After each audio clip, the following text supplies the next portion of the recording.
I have to get something off my chest. I read this book at the advice or the recommendation of a random journalist online for a random magazine. It was a list of 17 books you must read. And I was like, okay, sure. I read like the little quote they had attached. I read like what the book was about, that this journalist or author of this list included, and I was like, okay, no, that sounds good. I'm gonna read it. So I did. The book is Endless Love by Scott Spencer. I have a lot of opinions about this book. Trigger warning, I guess, for stalking, abusive partners, incest here and there, just like a little sprinkle of it, arson and blood, I would say. Yeah, all of that is definitely in this bad boy. So, okay, what is this book about? So this book is about a guy, David, and it's about him and his endless love obsession with his girlfriend Jade. So the book opens, he burns down Jade's house with her entire family in the house. None of them die. So we got David, it's just him and his parents. And then we have Jade, her parents, and she has an older brother and a younger brother. I think they don't really matter that much. The only real people that matter in Jade's family is Jade and her mother. We'll get there. Anyway, so our big guy, David, he burns down Jade's house. Her whole family's inside. They're all tripping on acid, by the way. This book takes place in like the late 60s, early 70s. So they're all tripping on acid. And the author decides to include that they struggled to escape because they were tripping so hard. Weird inclusion, but okay. So he gets caught. He basically admits to it right away. And we find out that the reason he burned down this person's entire home was because Jade's father, I don't even remember his name, Dale maybe? I don't know. Jade's father banned him from the house. He was like, you are obsessed with my daughter. You guys are unhealthy. You are 17. You're not allowed in my house. And David just cannot handle that, so he burns down their entire house with their whole family in there. So, like I said, he admits to it like right away though. So he goes off to like a mental institution. He's able to kind of like plead insanity. And he gets off really easily. Part of it, they say, is like because of his age. And then the other part is like, again, the insanity kind of plea. I don't buy into either. I think it's both. I think it's bullshit. Anyway, we'll get there. So the first I don't even know. The first 2 paragraphs, and these are long chapters. These are really long chapters, by the way. The first couple, at least the first 100 pages, is just about him being in this mental institution, and his parents visiting him, and how he's like refusing to change. He's like, there's nothing wrong. I was very sane when I burnt down this house. I'm fine. Are you? Whatever. So then he gets out and he lives with his parents, and he's kind of readjusting. It's been like a year or 2 at this point, so he's kind of like readjusting. He has all these terms of his parole, so he has to like get a job, he has to see this counselor. He is in a no contact order with Jade and her family. He's not allowed to talk to them, and they're not allowed to talk to him. Okay. So he has like all these things of his parole that he has to follow. So immediately once he gets out, he's like obsessed again with Jade. He is just like going through the motions of his parole. He's pretending like, yeah, he wants to change. He's seeing a psychologist and he hates them. the whole time he's like, where are the letters I wrote to Jade? Like, I know, to his parents, he's like, I know you guys still have them somewhere. And they're like, no, we got rid of them. It's not healthy for you to think about that. And he's like, I know you have them. So he breaks into his dad's office and finds them. Very normal behavior. Very normal. Yeah, breaks into his dad's office to find them. So then, he, like I said, he's going through the motions. There's like a weird emphasis on like David's masturbating habits and the fact that he's not having sex with anyone either.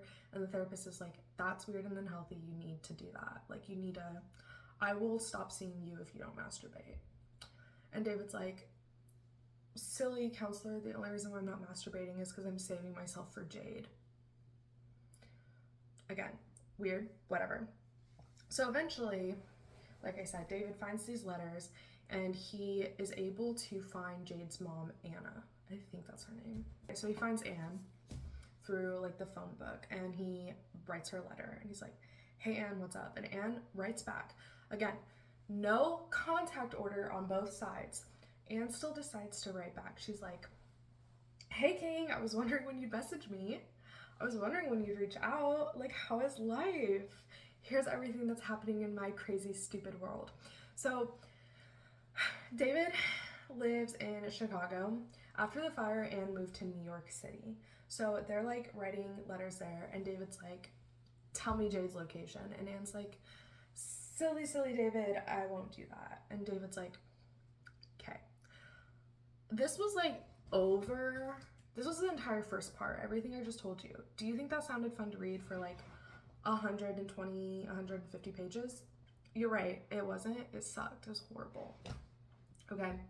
Oh, meanwhile, he's kind of talking about how his like, David, his parents, their marriage is like disintegrating. They like get separated. It's a whole thing. David's dad is with this new girl and we'll get there. We'll get there. Okay. So part 2 kicks off with David flying to New York City to go see Anne because he's like, I can see Anne. I will convince her to tell me where Jade's at. I will convince her. I will get in contact with Jade that way. So this is where like the stalking is really, like, it's there, but it's like where it's really kicking in and really like getting weird.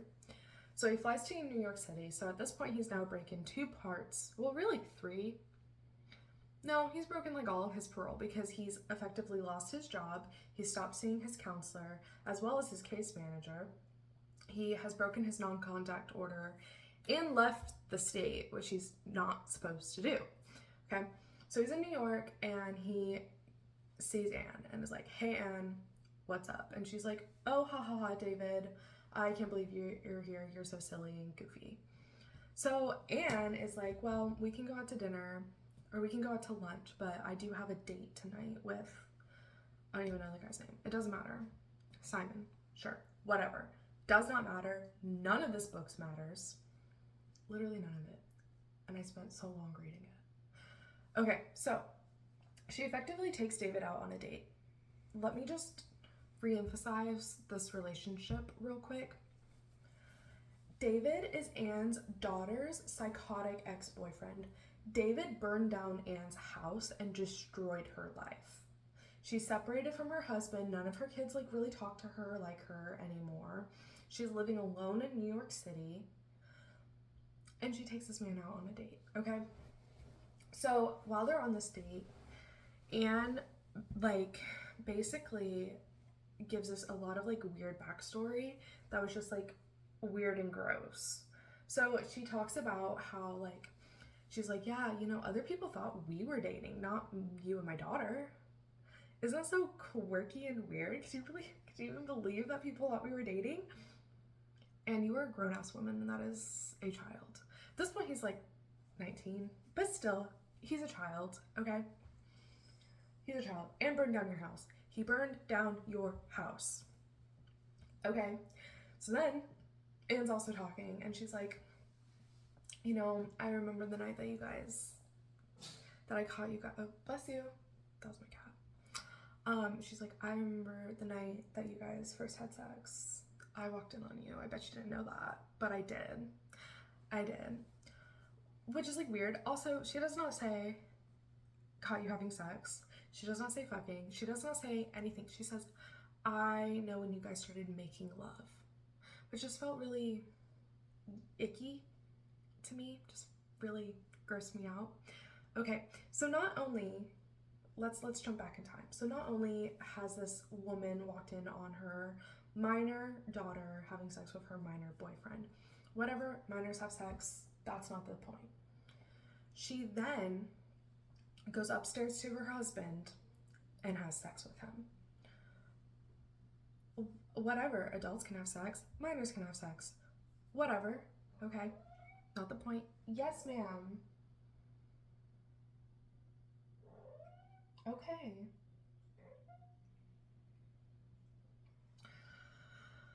So she has sex with her husband and tells David that it wasn't just that she was having sex with her husband, it was the best sex of her entire life. It was everything she needed it to be, and it was wonderful and awesome. And she said while she was having sex, she was listening to the noise she heard downstairs, the noise of her daughter having sex with her boyfriend. And that, like, it's heavily implied that that's what made the sex with her husband so good, was that she was thinking of having sex with this child, basically.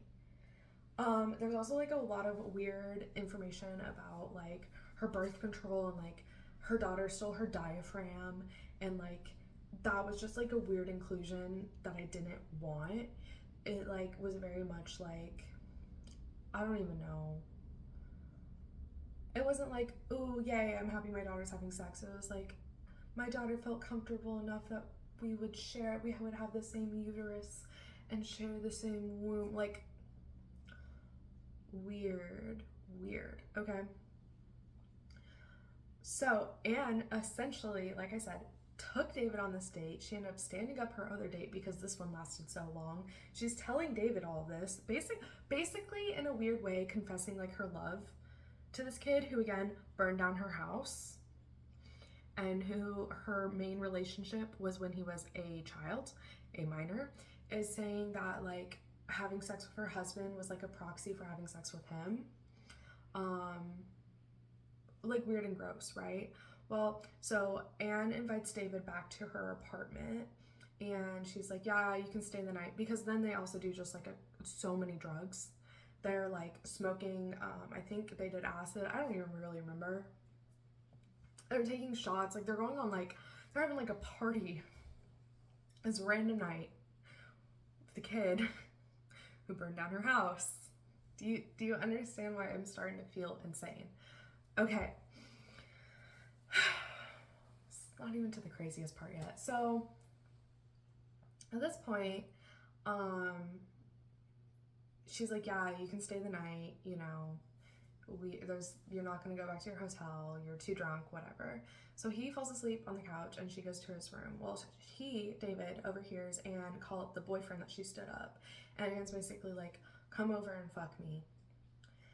And like, again, that in itself is fine, but because of like the weird sexual tension that Anne has with David, and because we literally just heard that she was having sex as a proxy for having sex with David and then invites this man over, like, it's weird. The implication there is really weird and made me feel icky and uncomfortable, okay? So the next day, David leaves and he is wandering through New York and he's looking at all these shops and he sees a advertisement for a show that he's like, oh, Anne would love this. So he goes over to a payphone and he's like, hey Anne, do you want to see this show with me?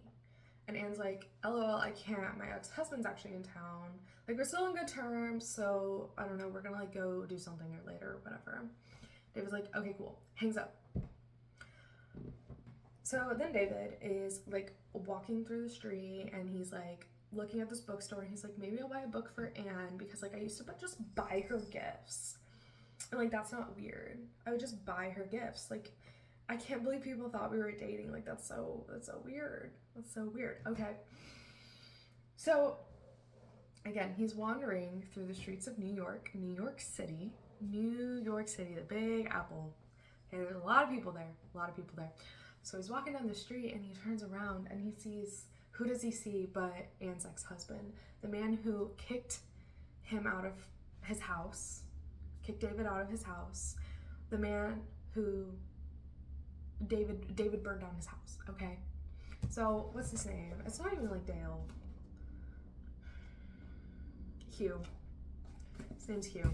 So Hugh sees David and Hugh is furious. Hugh is absolutely furious because this is the kid that ruined his whole life. This is the kid who burned down his house and is weird and obsessive. So he's furious. He like beelines it across the street, right? In doing so, Hugh gets hit by a mother frickin' taxi. Okay, don't jaywalk, I guess, right? So then Mr. Scott Spencer, he spends an insane amount of time describing this.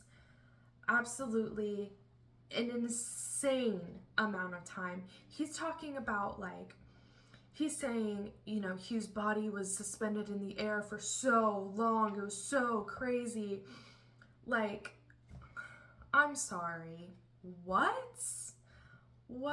Hold on. I'm trying to find the part in the book when this happens. Because at this point, I could not be bothered to sit and read all of this. I decided to switch to an audiobook. So I have it bookmarked in my audiobook, but I was walking up Fifth Avenue to pass an hour or two before it was time to call Anne. Hugh was with his new lover, remembering the things he had been taught to want when he was young.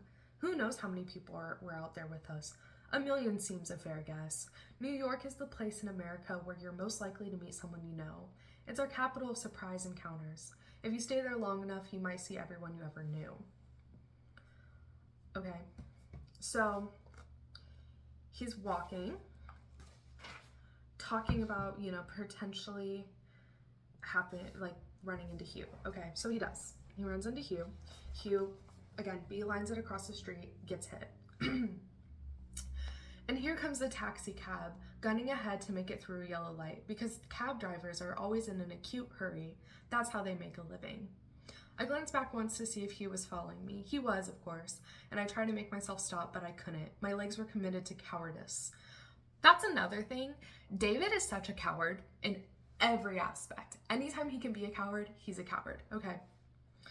I told myself not to look back again, just to keep going straight and fast. The sidewalk was crowded. It was like a Christmas crowd.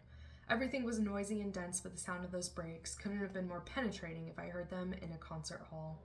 I stopped in my tracks and turned around and saw Hugh just the moment after the taxi struck him. He was in the air, sailing backwards in a northwesterly direction. It looked like a stunt.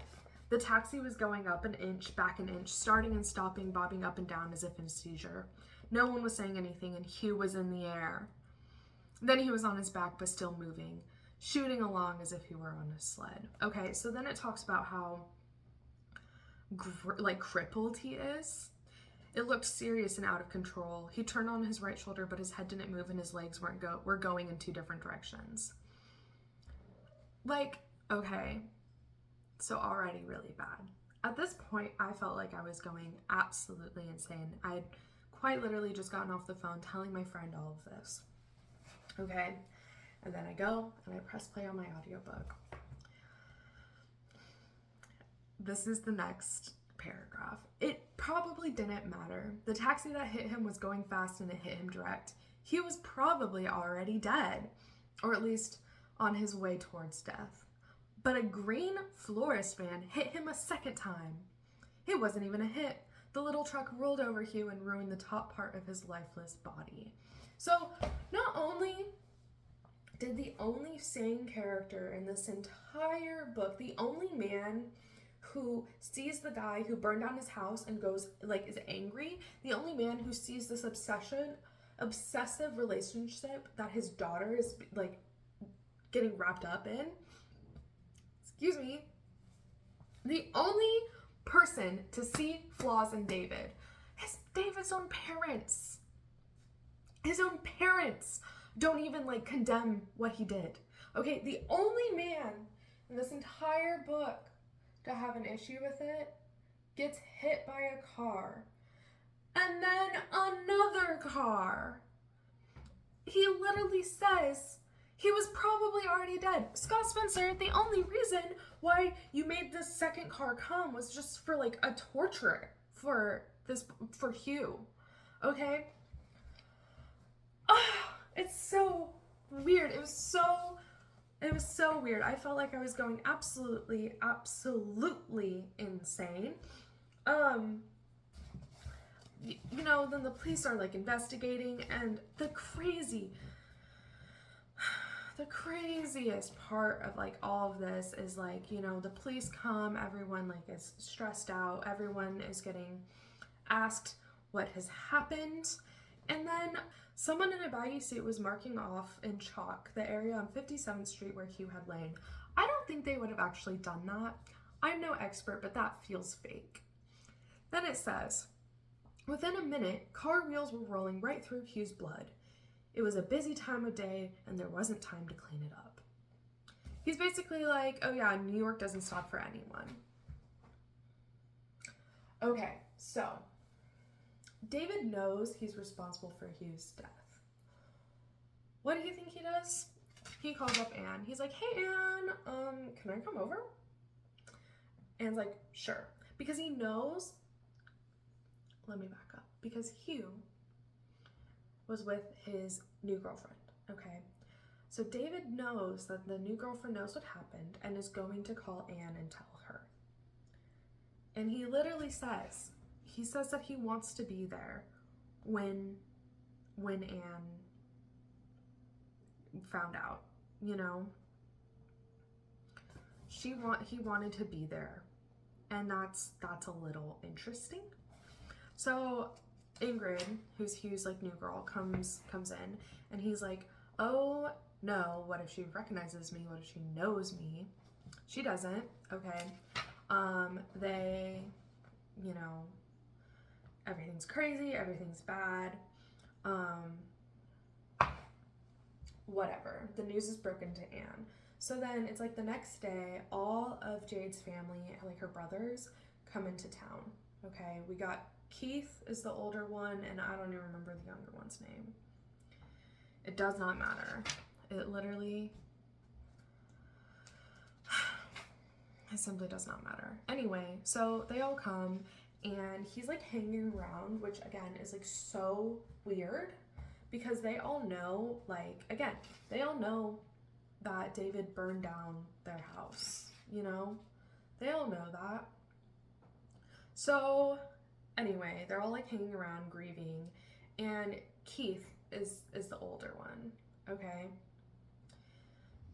Keith is the only one of them to be like, why are you here? You should not be here, and be angry about it. He's the only one of this entire family. To be fair, Ingrid, Hugh's new girl, she doesn't know. Anne does. Jade's younger brother, what's his face? He knows what happened. Like, everyone knows, and Keith is the only one to say anything and to be like, you should not be here. Okay, so they end up fighting, Keith and David. They end up getting into a fight. David is literally such a coward in the fight. He doesn't even like try to fight back. He literally just like curls up into a ball, basically. So Keith kicks him out. I was like, get the fuck out of here. I don't want to see you. Not Axel. Does David do anything normal? Does he go back to his own hotel? Does he go back home to Chicago? Does he do anything normal? Absolutely, of course not. He waits outside of Anne's apartment building. Literally, like, is just sitting there waiting for who knows what, for things to be normal. So, of course, that's when Jade pulls up, and he's like, she's as beautiful as the day we were separated, like, whatever. Anyway, Jade goes up into Anne's apartment, and then David, again, literally just waits outside her apartment. Super weird. Okay. Then it says, 28 hours later, the phone rang in my hotel room, and I picked it up in the middle of the first ring. It was the front desk. So Jay calls, basically, and is like, hey, I'm going to come over. This is chapter 14. If you ever decide to read this book, I suggest skipping chapter 14. This is where the trigger warning of blood comes in. So they talk a lot about nothing important. Yes, darling, yes. Come here. Come here. Okay, so they talk about literally nothing important. For like ever. And then he's like, well, it's late. I'm gonna sleep on the floor. You can sleep on the bed. Because, like, it'd be weird if we slept in the same bed. Basically, Jade's like asleep. And she's like, hey, David, do you want to come sleep on the bed with me? Like, obviously you're still awake because you can't sleep. You can't sleep on that hard floor. Okay, so he crawls into bed with her, and thus begins the nastiest sex scene I've unfortunately listened to in my entire life. This lasts for, I don't even know how long. More pages than I'd like to acknowledge. Lasts for, I don't know, a solid 75 pages of just, again, the nastiest sex. So one thing that Mr. Spencer felt was very important to include in this already disturbing novel is that Jade is on her period during all of this. Now, as any of my fellow bleeding humans will know, sometimes you just don't feel very sexy on your period, and it can be kind of messy. Every nasty thing that you could think of is included in this. There's a scene where, you know, she has to throw her pad off, literally throws it across the room. There's talk of like blood being everywhere. Literally everywhere, like murder scene kind of levels. There's talk of blood clots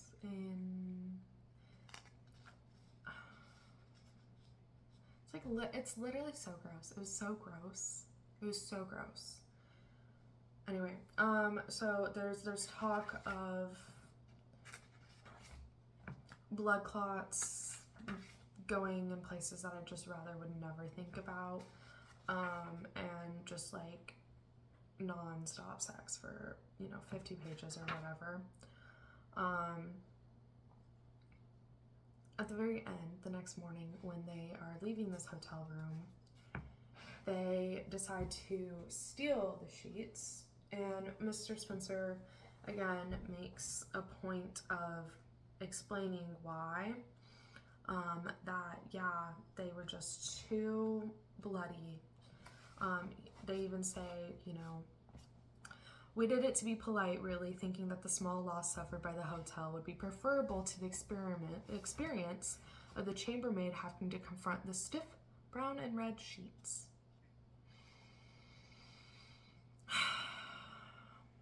It's just unnecessary. It's so unnecessary. People don't even really want to have periods in real life, so why are we including it in a novel? And why are we including it in a nasty sex scene in a novel? The only reason I can think is that Mr. Spencer thinks that that's hot.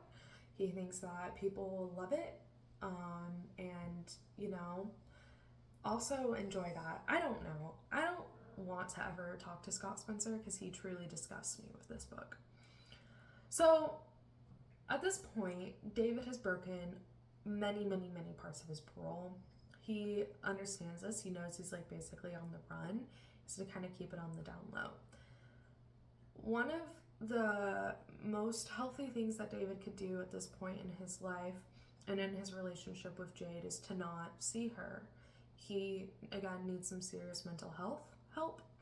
He needs a reality check. He needs to be institutionalized. Instead, they leave New York together and go back to where Jade is living in Vermont.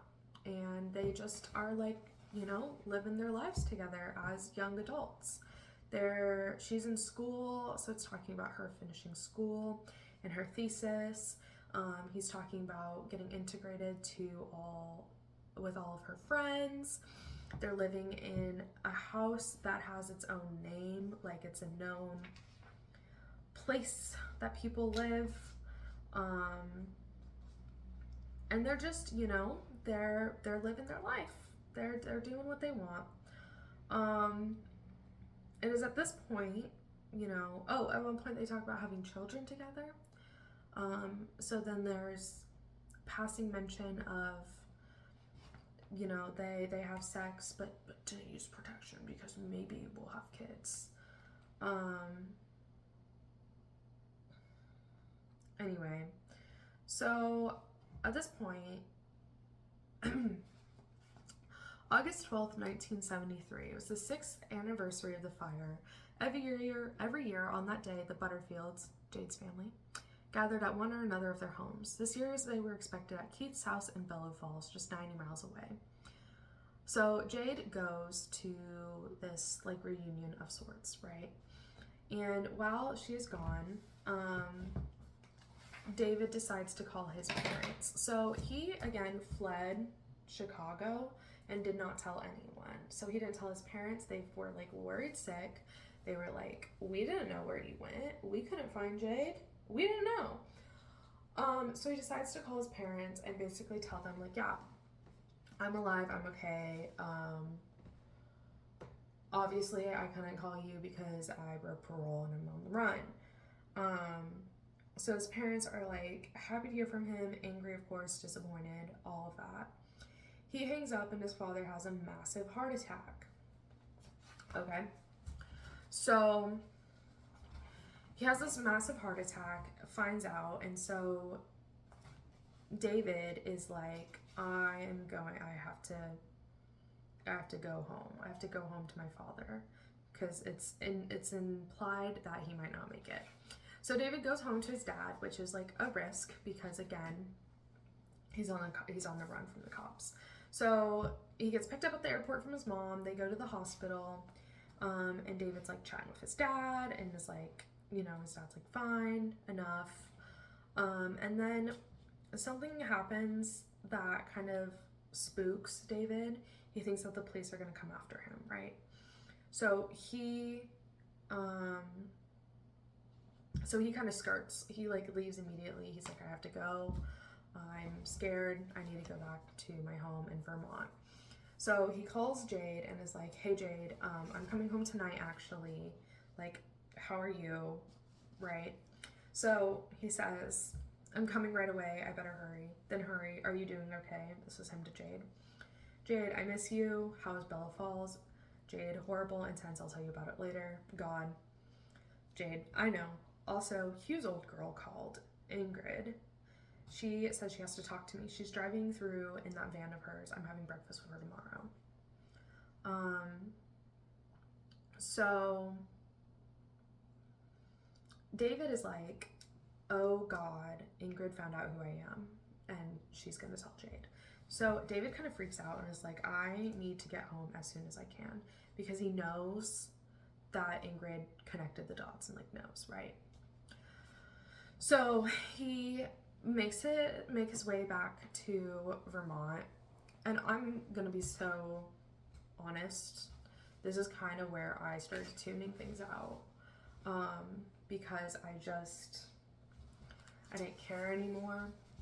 So I might not be entirely correct in the turn of events, but you know, it's fine. So he gets back and he gets back and Jade does not call or does not answer his calls, does not pick him up from the airport, nothing. And he, like I said, calls and he ends up, like, all the doors and windows to their house are locked, right? So he's like knocking, he's like ringing the bell, and she's not answering because she knows that he is responsible for her dad's death, okay? At this point, cat's out of the bag, she knows. She tells him to go away. She says, I know everything, you know, and he doesn't because he's psychotic and can't let this poor woman go.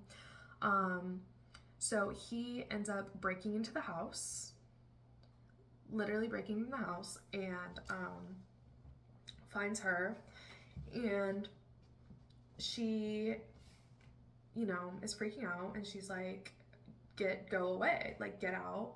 She calls the police on him, and the cops come, and she says something. This is what happens. Get up, one of the cops said in a fierce voice, as if expecting the worst from me. I hesitated a moment, trying to think if there was anything else I could do, if I could alter the rush of events. The cop kicked at me again, and Jade cried out, "You don't have to do that," she said, and one of the cops said something to her, and I stood up. So she's still defending him. Oh, she says, "There's someone here who," Jade said to the police. "But who is what? Threatening me? Who's killed my father? Who's broken into my house? Who's gone mad?" Like, she sounds like a poor person who's being abused, because she's not like, this is a person who broke into my house, this is a person who killed my father. She's like, there's someone here who obviously needs to be removed, but she's not able to, like, tell the cops what he deserves, if that makes sense. So the rest of the book is him, he goes back to, he gets thrown in prison, or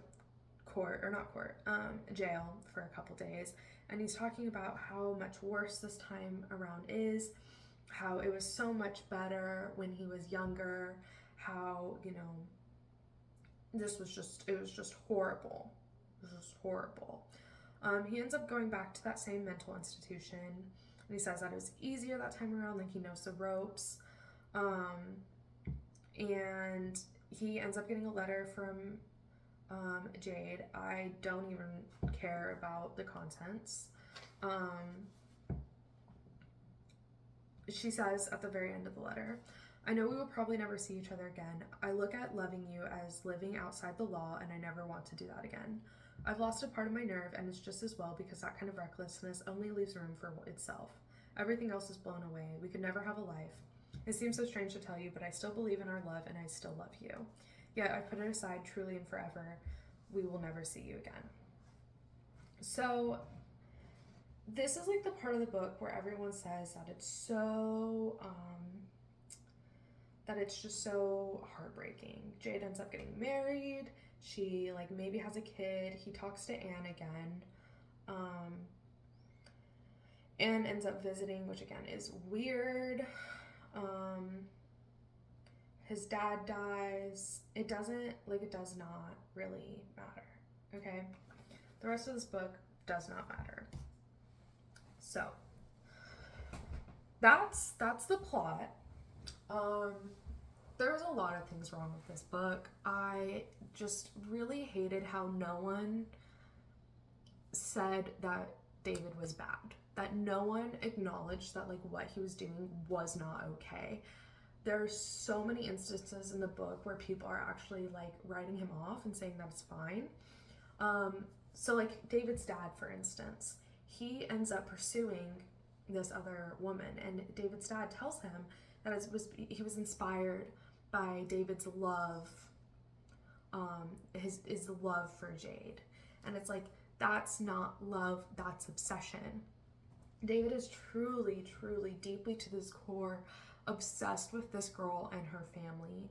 There's weird incestuous vibes. At one point, it is mentioned in such disgusting passing that Jade and her older brother Keith were caught in the same bed once doing ungodly things, and, like, that's never talked about. It's just mentioned in passing. The only character that had any sanity to him gets brutally killed off by getting hit by not just one but two cars. And no one says that it's bad. We're supposed to look at this book as a testament of romance, of how love is truly endless and that nothing will stop you. When it's like, that's not what that is. This is endless obsession. Like, I've made this comparison when talking to other friends about this book, that in the book Hugh, we know that Joe is not okay. We know that. And that's the point. Joe is stalking his female whatevers, and we know as the audience that that's not okay. In this book, we talk about it like it's fine, like it's totally normal and it's actually okay because it's for love, and we love love. And that just really bothered me. Another thing that made me feel like I was going absolutely insane, and was another reason why I needed to get this off of my chest, was that I looked at the Goodreads reviews, and so many people were like, oh, I love this book. This book is so romantic. I love their love and their passion and their everything. And it's like, did we read the same book? I feel like we did not read the same book. I literally feel like I'm going insane thinking about this book and thinking about the love, the passion. Like, yeah, he's passionate. He's passionately crazy though. He needs help. It was so disappointing to spend so much time on this book. I think it took me like 8 hours to read. Even listening to the audiobook at like 2 times speed, it took me so long to finish this book. And then to read reviews praising it and saying how awesome it is makes me question everyone. Because this also isn't like a dark romance. It's not painted to be bad. And I think that's ultimately, at the end of the day, what bothers me so much about this book, is that no one says it's bad. I could imagine if you were in an abusive stalking situation at a young age and you read this book and you saw that no one thought it was bad, that everyone thought it was okay, that you wouldn't understand just how bad and not okay things are. If you're the one doing the stalking, God forbid, you're not gonna pick up this book and see the error in your ways. You're gonna think that it's fine because everyone in this book says it's fine. And that really bothered me and really upset me about this book. That, and the writing was bad.